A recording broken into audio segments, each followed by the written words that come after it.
3 cylinder கொடுப்பேன்னு சொல்லியிருக்காரு நம்ம மக்கள். அதெல்லாம் வந்து இது எல்லாமே சாத்தியப்படும் தான், செய்ய முடியுமான்னு செய்ய முடியும். அதற்கான நிதி ஆதாரங்கள் எப்படி தேவைங்கிறது நம்ம கண்கூட பார்க்கணும். 10,000 ரூபா வந்தோடனே கொடுப்போம்னு சொல்லி சொல்லுவாங்க. 10,000 ரூபா எப்படி கொடுப்பீங்க அப்படின்னா இன்னைக்கே நம்ம பார்க்குறோம், கிட்டத்தட்ட 3000 கோடி ரூபா வந்து செலவாயிருந்து ஒரு மாசத்துல கொடுத்தாலே. 10,000 எவ்வளவு கோடி ரூபா, எத்தனாயிரம் கோடி ரூபா எங்க அது அப்புறம். பட் இவர் செய்வாரா அப்படின்னா இவங்க ஏற்கனவே தாலிக்கு தங்க திட்டம் கொண்டு வராங்க, லேப்டாப் கொண்டு வராங்க, இதெல்லாம் நடந்துகிட்டு இருந்த திட்டங்கள். ஸோ வந்து மகளிருக்கு வந்து ஸ்கூட்டர் கொடுப்பேன்னு சொல்லி சொல்லுவாங்க. பாரத பிரதமர் நரேந்திர மோடி வந்து துவக்கி வச்சார் இந்த ஸ்கீமை. அவங்களுடைய லாஸ்ட் ஸ்பெல்ல அவங்களுடைய கவர்மெண்ட்ல கடைசி காலத்தில் பண்ணாங்களே.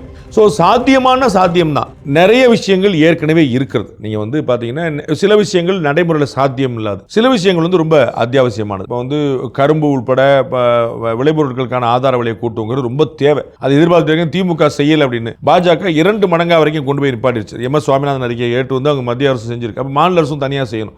அதே அவங்க செய்யணும்னு சொல்லியிருக்காங்க. அது ரொம்ப வரவேற்கத்தக்க விஷயம். 2-3 விஷயங்கள் வந்து அவங்களுடைய அறிக்கையில் கொடுத்த வந்து நடைமுறையில் சாத்தியம் இல்லைன்னு நான் நினைக்கிறேன். அது வந்து எவ்வளோ தூரம் பாசிபிளாக, ஏன்னா சென்ட்ரல் கவர்மெண்ட் செய்யக்கூடிய விஷயங்கள். மெட்ரோ ரயில் மாதிரி கோயம்புத்தூருக்கு மதுரைக்கெல்லாம் மெட்ரோ ரயில் கொண்டு வருங்கிறது வந்து ஏற்கனவே மத்திய அரசு ரெடியாக இருக்குது. திமுக அரசு தான் ரெடியாக இல்லை. அவங்க திமுக அரசு ரொம்ப பேப்பர் மாற்றி கொடுங்க சார்னு கேட்டாங்க. நீங்கள் வந்து உங்கள் பேப்பர் டாக்குமெண்ட் சரியில்லை, நீங்கள் அவங்க டாக்குமெண்ட்டை மாற்றாமல் திமுக வந்து பாஜக குற்றஞ்சாட்டுறக்கான ஒரு வாய்ப்பாக சொல்லிட்டாங்க. ஸோ இப்போ மதுரை கோயம்புத்தூர் நாங்கள் மெட்ரோ கொண்டு வரணும், அது வாய்ப்பு இருக்குன்னு தான் நம்ம பார்க்குறோம். இந்த மாதிரி வந்து சாத்தியமான விஷயங்கள் சென்ட்ரல் கவர்மெண்ட் சேர்ந்து அந்த மாதிரி பட்டியலினத்தவர்கள் வந்து மதம் மாறினா கூட அவர்களுக்கான சலுகைகள் தொடர முடியாது. அதில் வந்து குழப்பமே இல்லை, நடைமுறை சாத்தியமே இல்லை. ஏன்னா அரசமைப்புக்கு எதிரானது, அது வந்து கான்ஸ்டியூஷனுக்கு எதிரானது. அப்படி ஒன்று செஞ்சால் நீங்கள் கான்ஸ்டியூஷன் தான் அமெண்ட் பண்ணணும், அது பார்லிமெண்ட்டில் தான் பண்ணணும், அது 2/3 மெஜாரிட்டி வச்சு பண்ணணும்.